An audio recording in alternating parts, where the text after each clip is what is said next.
দেখবেন বাংলাদেশের সীমান্তে হাইকোর্টের নির্দেশে 10 কিলোমিটার পর্যন্ত সীমান্ত বিজিবি বিএসএফকে দিয়ে দেওয়ার জন্য বলা হচ্ছে।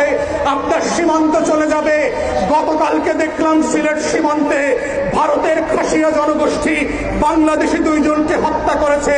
ঘুমন্ত জাতি দেখতে দেখতে দেখবেন একদিন ঘুম থেকে উঠে অন্য দেশের জাতীয় সঙ্গীত বাজছে। একদিন ঘুম থেকে উঠে দেখবেন বাংলাদেশের নাম পরিবর্তন হয়ে গেছে। একদিন ঘুম থেকে উঠে দেখবেন এই স্বাধীন লাল সবুজের পতাকার রং পরিবর্তন হয়ে গেছে। একদিন ঘুম থেকে উঠে দেখবেন বাবা দাদার সাবকওয়ালা দলিলে করা জমিগুলোর মালিকানা পরিবর্তন হয়ে গেছে। একদিন ঘুম থেকে উঠে দেখবেন কোটার নামে বাংলাদেশিরা চাকরি পাচ্ছে না।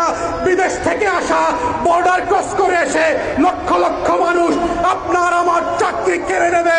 সেই দিনের অপেক্ষা করবেন না আপনারা লড়াই করবেন, সংগ্রাম করবেন, জীবন দেবেন, রক্ত দেবেন, লাল সবুজের পতাকাকে বাঁচিয়ে রাখবেন?